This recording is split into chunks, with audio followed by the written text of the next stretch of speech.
Hello, dear CA students. I am CA Pankaj Pimpre and I welcome you to my YouTube channel. So, today's date is 2nd January 2026. हाँ 2026 क्योंकि 2025 तो अभी गया. So, CA final के exams जो है they are scheduled from 5th of January 2026 and almost 3 days are there. 2.5 दिन या 3 दिन, हाँ 2.5 दिन. अरे पंकज भाई, ऑलरेडी इतने लगे पड़े हुए हैं और आप आग में तेल क्यों डाल रहे हो? सो रिलैक्स गाइस, मेरा भाई पर्पस था आप सबको रिलैक्स करना एंड आपको ऐसी चीज़ें बताना जो मिस्टेक्स मैंने किए थे वो आप अवॉइड कर सके और जो मिस्टेक की वजह से मैं नवंबर 24 का अटेम्प्ट फेल हुआ था तो वो आपके साथ ना हो जाए और आप अच्छे मार्क्स से एफआर और सारे एग्जाम्स पास कर जाए, इसलिए मैं ये वीडियोस ला रहा हूँ. तो अगर कुछ लोग ऐसे सोच रहे होंगे कि बहुत टाइम है हमारे पास, तो let me tell you guys, time बहुत कम है. You have to be fast. और जो लोग ऐसे बोल रहे हैं कि 2.5 या 3 दिन बाकी है उसमें कुछ नहीं हो सकता, so again let me tell you कि टाइम है अपने पास, वो आपको प्रॉपरली यूटिलाइज करते आना चाहिए और ज़्यादा इफेक्टिव पढ़ाई कैसे होगी इस पे ध्यान देना चाहिए. So here are the 5 topics. मैं आपको बोलूँगा कि आप इसको फोकस कर दीजिएगा और बाकी मतलब इन दूसरी चीज़ों में भटक मत जाइएगा, ताकि इस 5 गलतियों की वजह से मैं एफआर के लिए स्पेशली ये वीडियो में बात करूँगा. तो इन 5 गलतियों की वजह से मुझे एफआर में फेल नहीं हुआ था, 41 मार्क्स मिले थे आई गेस. अम, तो फर्स्ट थिंग कि सेकंड रिवीजन. क्या? Second revision? वो तो हमने कब की कर ली. नहीं भाई, मैं सेकंड लास्ट डे रिवीजन की बात कर रहा हूँ. रिवीजन तो हर कोई करता है, बट दिमाग में वही बातें रहती है जो हमने 1.5 दिन में पढ़ी है. और अगर कुछ एक्स्ट्रा ऑर्डिनरी गाइज रहते हैं तो उनके जो पहले वाला जो कुछ पढ़ा हुआ है 2 महीने पहले वो ध्यान में रहता है, but for an average student जो भी कुछ हमने 2.5 मंथ सॉरी जो भी कुछ हमने 1.5 दिन पहले जो कुछ पढ़ा है वही ध्यान में रखता है. अभी मेरा ये सीन हुआ था कि जो मैं फर्स्ट अटेम्प्ट में किया था नवंबर 24 में, तो मैं लास्ट दिन तक वो एक ही रिवीजन घिसा-पिटा के वो कर रहा था, जो कि कुछ मेरे काम नहीं आई. बट सेकंड टाइम जब मैंने मई 25 में दिया था, तब मैंने प्रॉपर आई गेस 5.5 या 6 दिन अलॉट किए थे, जिसमें से मैंने पहली रिवीजन मेरी 4.5 या 5 दिन में कंप्लीट करी थी और सेकंड रिवीजन भी लास्ट डे रिवीजन जो हम प्रॉपर 1.5 डेज़ बोलते हैं, वही मतलब एग्ज़ाम के पहले 6.5 दिन में 5 दिन पहले रिवीजन को एंड दूसरे 1.5 दिन आखिरी सेकंड रिवीजन को. तो इससे क्या होता है ना कि हमें एक सारी चीज़ें ऐसे फ्रेश माइंड में रहती है और वो आप फिर से रिवाइज करते हो तो आपका कॉन्फिडेंस बूस्ट होता है. जैसे कि मुझे पता है कि कुछ-कुछ ऐसे इंडेक्स थे जो मेरे वीक बने थे फर्स्ट रिवीजन में भी, तो वो मैंने सेकंड लास्ट डे रिवीजन में अच्छे से किए थे एंड वो एग्ज़ाम में आए थे, जिसकी वजह से मुझे आई गेस 50 या 55 मार्क्स मिले थे. हाँ, कम है थोड़े से क्योंकि मेरे बाकी की तो गलतियाँ भी बहुत हो चुकी थी क्योंकि एग्ज़ाम में थोड़ा-सा मैंने नर्वस किया था because of the other things, not because of the syllabus. So मैं क्या बोल रहा था, सेकंड रिवीजन. तो कुछ लोग बोलेंगे कि भाई पहले रिवीजन हो नहीं रही, आप सेकंड रिवीजन में क्यों उलझा रहे हो? तो भाई जो भी कुछ आपका शेड्यूल है, जो भी कुछ आपका पेस चल रहा है अभी, तो आप वो कंटिन्यू कीजिएगा.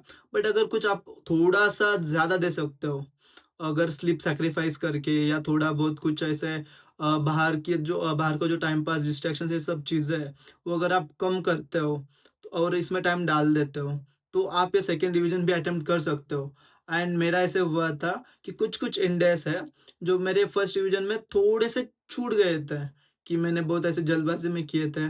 बट वो सेकंड रिवीज़न में मैंने आज कल पेपर है, तो आज शाम को मैंने वो किए थे, जिसके वजह से वो इंडेक्स मेरे फिर से स्ट्रॉन्ग हो गए और वो नेक्स्ट डे एग्ज़ाम में मैं लिख पाया. जैसे कि उसमें से का एक इंडेक्स है, इंडेक्स 34. 34 ही है क्या? हाँ, इंडेक्स 34. नहीं, हाँ 34 वो इंटरिम फाइनेंशियल स्टेटमेंट वाला. और दूसरा इंडेक्स है वो मैं बाद में बताऊँगा मेरे सेकंड पॉइंट में. तो आप एंश्योर कीजिएगा कि आप सेकंड रिवीजन भी मार दो, ठीक है? एंड देन सेकंड पॉइंट जो मैं अभी इंडेक्स का बात कर रहा था, तो बहुत लोग एबीसी कैटेगरी करते हैं, बोलते हैं कि एबी कैटेगरी इज़ इम्पोर्टेंट, वही करेंगे लास्ट डे के रिवीजन में. सी कैटेगरी नहीं करेंगे क्योंकि सी कैटेगरी में सिलेबस बहुत है और मार्क्स इतने से. तो let me tell you guys, this is also another misunderstanding. क्योंकि होता क्या है कि जो हमारे एबी कैटेगरी के चैप्टर्स है, तो उसमें टाइम ज़्यादा डालते हैं हम और उस पे कॉम्प्लेक्स क्वेश्चन बनते हैं. बट कैटेगरी सी के questions sorry, category C chapters के क्वेश्चन वो हमेशा इंस्टीट्यूट आसान पूछता है। और इंस्टीट्यूट को भी ये पता है कि लोग कैटेगरी सी में कौन से चैप्टर्स डालते हैं। जैसे कि इंडेस 34 जो मैंने अभी पहले बोला, इंडेस 108, इंडेस 10, इंडेस 8, ऐसे बहुत सारे इंडेस है। आपको किसी भी फैकल्टी के जो एबीसी कैटेगरी रहती है उसमें मिल जाएंगे, तो उस पे भी आप टाइम डालो, वो एटलीस्ट पढ़ो एक बार लास्ट डे की रिवीजन में भी। मैं सेकंड रिवीजन में बात कर रहा हूँ। फर्स्ट रिवीजन हो गया आपको तो well and good, second revision भी कर रहे हो तो आप ये बात इंश्योर कीजिएगा।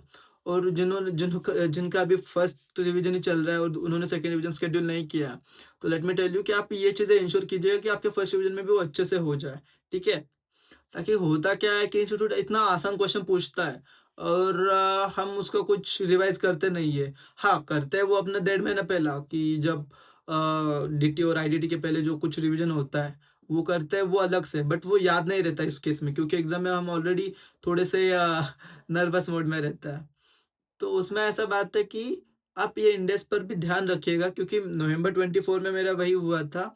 इंडेक्स 34 जो रिपीट आया था नवंबर 24 में भी और मई 25 में भी।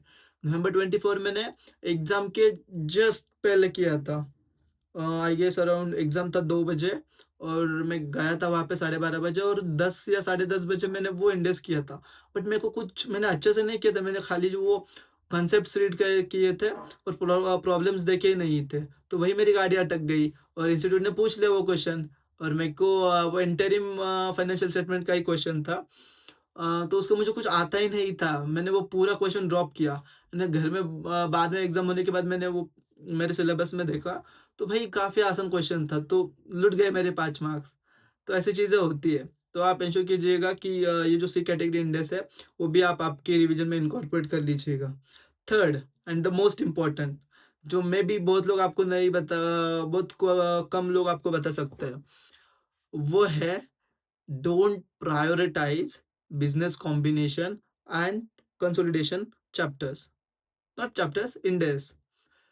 क्यों पंकज भाई, उसमें तो बहुत सारा सिलेबस आता है, ये तो ए कैटेगरी है। भाई पता है, मैंने भी एग्ज़ाम दी है। तो ये ए कैटेगरी भले ही क्यों ना है, but if you can see, ज़्यादा टाइम जो हम डालते हैं, वो 2 इंडेक्स के लिए ही डालते हैं, ठीक है? अगर आप बोले कि मैं इनके सारे प्रॉब्लम्स देखता हूँ, मैं इनके सारे कंसेप्ट देखता हूँ, तो ब्रो या सिस, आप आपके पास टाइम की बहुत कमी है अभी। तो एंश्योर करो कि जो बिज़नेस कॉम्बिनेशन और कौन-सा वो कंसोलिडेशन के जो भी कुछ इंडेक्स है, इंडेक्स 103 एंड इंडेक्स 110 एंड वो 111, इंडेक्स 28 एंड इंडेक्स 27। तो आप एक बार ध्यान से सुनो मेरी बात। आप खाली वो इंडेक्स रीड भी करके जाओगे और जो भी कुछ हाइलाइट्स आपने किए, जो भी क्वेश्चन के एडजस्टमेंट्स, वो आप एक बार रिवाइज़ कीजिएगा। ज़्यादा उसमें कुछ उलझने की बात नहीं है। Don't see any question. Question देखने का टाइम अभी आपके पास है ही नहीं। क्योंकि होता क्या है कि वो क्वेश्चन के आंसर ही इतने बड़े-भद्दे होते हैं। हमें वो पता भी नहीं चलता, 2-3 पन्नों के तो आंसर्स होते हैं। एंड एग्ज़ाम में भी वही होता है कि भाई कितने सारे एडजस्टमेंट करने हैं, ये उठा लो, वो उठा लो, इसका एडजस्टमेंट रहेगा, उसका एडजस्टमेंट रह गया। तो एग्ज़ाम में तो टाइम नहीं रहता, हमारे पास 3 घंटे का पेपर रहता है। उसमें भी अगर हमने 30 मिनट इसी क्वेश्चन के लिए डाले एंड श्योरिटी नहीं है आपके पास कि फुल मार्क्स आएँगे करके। तो मैं इसीलिए बोलता हूँ कि ये चैप्टर्स आप प्रायोरिटाइज़ रखो, बट इतना भी मत उलझो उसमें कि आपके पूरे बाकी के जो 70 मार्क का पेपर है वो आपका बिगड़ जाए। ताकि मेरे भी हाथ से ये गलती हुई थी कि मैंने फर्स्ट अटेम्प्ट में बहुत सारा प्रायोरिटाइज़ किया था इसके लिए। बट बाद में पता चला कि वो वर्थ नहीं था, क्योंकि जो एग्ज़ाम थी मेरी इसकी नवंबर 24 की, तो मैं वो 14 मार्क्स का क्वेश्चन अटेम्प्ट ही नहीं कर पाया, ताकि वो कंसोलिडेशन का पूछा था और मेरा कंसोलिडेशन थोड़ा-सा वीक था, बिज़नेस कॉम्बिनेशन वाज़ स्ट्रांग, तो वो क्वेश्चन अटेम्प्ट नहीं हो पाया। 14 मार्क्स तो 14 मार्क्स गए, अलोंग विथ दैट जो मेरा टाइम था, जो मैंने इस चैप्टर्स के लिए डाला था, वो भी वेस्ट हो गया। तो अगर मैं वो बी या सी कैटेगरी में डालता था, तो वहाँ पर भी अच्छे मार्क्स आते थे। देन अगेन इसी से रिलेटेड अभी कंटिन्यू करूँगा थोड़ा। तो आप इसके एडजस्टमेंट देख के चले जा सकते हो। अभी मई 25 में बिज़नेस कॉम्बिनेशन का पूछा था, उसमें भी सेम क्वेश्चन कॉपी पेस्ट था। बट टाइम कहाँ है भाई अपने पास इतना? हम लास्ट में वो क्वेश्चन रखते हैं। हाँ, रखते हैं क्योंकि 14 मार्क्स के लिए बाकी के क्वेश्चंस की वाट नहीं लगा सकते हम, राइट? तो बाकी का पहला अटेम्प्ट करके हम लास्ट में वो क्वेश्चन नंबर 1 पे आते हैं। तो मैं बोलना यही चाहूँगा कि आप करिएगा, बट बाद में करिएगा ये सब चीज़ें। एग्ज़ाम डे पर आप उसका एडजस्टमेंट देके जा सकते हो, क्योंकि वो फ्रेश रिटर्न रहेगा, ठीक है? एंड द फोर्थ पॉइंट, जो मे बी आप में से बहुत लोग ऐसे करते नहीं रहोगे। बट कुछ-कुछ लोग हैं जो ऐसे अनशन प्रयोग करते रहते हैं। अनशन नहीं यार मीन्स करते हैं, अभी उसको क्या हम बोल नहीं सकते। तो वो लोग क्या करते हैं कि पहले सारे क्वेश्चंस करते हैं, जो भी कुछ अपने स्टडी मैट के रहेंगे या फिर क्वेश्चन बैंक के रहेंगे of any respective faculty. Then वो लोग अभी 1 दिन पहले एमटीपी और आरटीपी के फ्रेश क्वेश्चंस लेते हैं। Fresh questions I am saying. हाँ, अगर आपने वो पहले 2 बार सॉल्व करे रहेंगे और आज आप उसको रिवाइज़ करते रहोगे, तो वो बात ठीक है। बट भाई फ्रेश क्वेश्चंस उठाना is a high risk, means ऐसा गलती मत करो, क्योंकि होता क्या है कि आरटीपी के क्वेश्चंस है, वो पूरे डिफिकल्ट लेवल के रहते हैं, जो कभी उस अटेम्प्ट में रिपीट तो कुछ होता नहीं है, उनमें से कुछ कंसेप्ट होते रहेंगे बट एक्सेप्शनली होते रहेंगे। बट हमारी बैंड इतनी बच जाती है कि व्हेन स्टोक्स हमें लगता है कि हम में ही कुछ कमी है, हम ही सबसे डंप है। ताकि मेरा फ़ील वो हर अटेम्प्ट में रहा है, not only CA final but CA intermediate में भी रहा है। आरटीपी के क्वेश्चन से फट जाती है और एमटीपी के क्वेश्चंस है ही क्या। एमटीपी के क्वेश्चंस लप्पू से क्वेश्चंस होता है, जो वो स्टडी मैट के पूरे कॉपी पेस्ट करता है और एक आध दूसरे क्वेश्चन में वो नॉट आंसर्स, एक आध दूसरे क्वेश्चंस में वो फिगर्स चेंज करके डालता है। बट कंसेप्ट, वो आंसर का स्ट्रक्चर, क्वेश्चन का structure as it is module से कॉपी पेस्ट रहता है, सो उसमें कुछ वर्थ रहता नहीं है। और आप अभी एमटीपी के क्वेश्चंस तभी ट्राई कीजिए अगर आपने पहले किए रहेंगे तो, ताकि फ्रेश क्वेश्चन उठाए तो आपकी कॉन्फिडेंस की धज्जियां उड़ सकती है। एंड इसी के साथ मैं अभी मूव करूंगा कि फिफ्थ पॉइंट में, so which is not related to FR but related to all the exam, all the papers of CA final, कि डीसोशलाइज हो जाओ। पंकज भाई, आप भी फिर से बता रहे हो डिसोशलाइज़ हो जाओ, सब लोग वही बोल रहे हैं। भई सब लोग वही बोल रहे हैं कि उसका कुछ तो अर्थ रहेगा ना, कुछ तो मतलब रहेगा। होता क्या है कि अ, हम व्हाट्सएप ग्रुप या टेलीग्राम ग्रुप या फिर और क्या रहता है? मुझे पता नहीं भाई, मैंने इतने ज़्यादा प्लेटफ़ॉर्म्स नहीं यूज़ किए। इंस्टाग्राम तो मैं 2 साल पहले से डिलीट कर चुका था। मेरी इंडस्ट्रियल ट्रेनिंग की चालू, तो इसका पता नहीं। तो मैं बोल रहा हूँ कि जो क्या बोल रहा था मैं यार? रुको। हाँ, तो मैं बोल रहा था कि डिसोशलाइज़ हो जाओ। जो भी कुछ व्हाट्सऐप, टेलीग्राम, जो भी कुछ आपके स्टडी ग्रुप्स रहेगी या इन पर्सन, लाइब्रेरी वालों के रहते हैं इन पर्सन ग्रुप्स, तो ये सब से आप डिसोशलाइज़ हो जाओ। क्योंकि क्या होता है कि इसका कितना प्रिपरेशन हुआ, मेरा कितना प्रिपरेशन हुआ, इसका कितना प्रिपरेशन हुआ, ये सब चीज़ों में हम उलझ जाते हैं।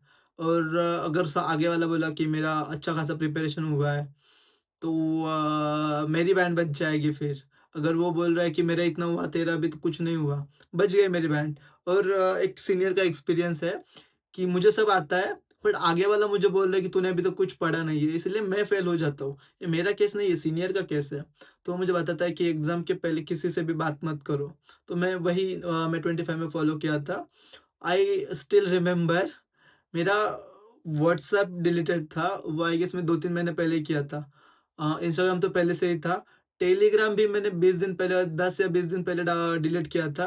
सारे जो नोट्स रहते हैं, अपडेट्स रहते हैं, वो टेलीग्राम पे रहते हैं। Telegram is a good application, but वो भी मैंने डिलीट किया था क्योंकि मुझे चाहिए ही नहीं कि किसको पेपर कैसा गया।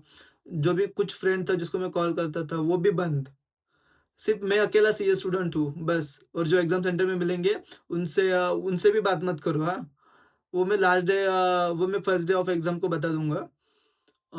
तो मैं क्या बोल रहा था? हाँ, कि ये सब चीज़ों से आप दूर रहें, क्योंकि क्या होता है कि एक एक बंदा या बंदी अगर कुछ भी बोले आपको, तो आपके माइंड में 1 या 2 घंटे वो वही सर्कुलेट होता रहेगा और आप अपना इफ़ेक्टिव टाइम बर्बाद कर दोगे। तो इसीलिए डिसोशलाइज़ हो जाओ। And the last but not the least, and सब लोग बोलते हैं कि FR is your booster, FR is your first paper. अगर ये अच्छा गया, तो रेस्ट ऑफ द 5 पेपर्स अच्छे जाएँगे, and this is the fact guys. मैं मेरा खुद का एग्ज़ाम्पल देता हूँ। मेरा एफआर था जो लोगों को बहुत आसान गया था। नवंबर 24 की बात कर रहा हूँ मैं। तब मैं बहुत ऐसे लोगों से सोशलाइज़ था कि पेपर कैसा गया भाई, टेलीग्राम ग्रुप पे पूछा, पेपर होने के बाद लोगों को इन पर्सन पूछा। तो एफआर का पेपर कैसे गया दोस्तों को पूछा। तो वो बोलते थे भाई आसान गया, ईज़ी था पेपर, स्टडी मैट से बेस्टेड था। और मेरा था वो मेरा एवरेज से भी नीचे था। ओ भाई साहब! मैं तो वहीं पर डिप्रेशन में आया। एंड देन उसके बाद एएफएम का वो रिवर्स कैलकुलेशन वाला पेपर, उसने तो और भी बैंड बजा दी। सो एफआर के पेपर से ही मुझे एएफएम में थोड़ा-सा डाउनफॉल आ गया और एएफएम में भी अगर मैं पास हो सकता था विद गुड माइंडसेट, बट मेरा माइंडसेट ही गुड नहीं था उस टाइम, ताकि एफआर का पेपर में धज्जियाँ उड़ चुकी थी।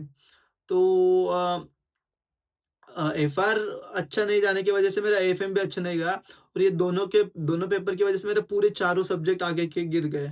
एक सब्जेक्ट में भी मुझे 50 के ऊपर नहीं थे। तो that was the main reason of my failure कि एफआर का पेपर अच्छे से नहीं मैं बूस्ट कर पाया। तो आप ये सब चीज़ें इंश्योर कीजिएगा एंड अभी ज़्यादा टाइम नहीं लूँगा ज़्यादा टाइम नहीं लूँगा आपका। मिलता हूँ अभी आपको फिर से नेक्स्ट सेशन में। आई गेस मैं एग्ज़ाम डे के पहले इवनिंग में एक वीडियो बनाऊँगा कि एग्ज़ाम देते समय क्या-क्या गलती नहीं करनी चाहिए आपने। चलिएगा गाइज़, अगर आपको ये वीडियो अच्छी लगी तो please like it and stay subscribed for further updates. Thank you so much guys. Bye bye.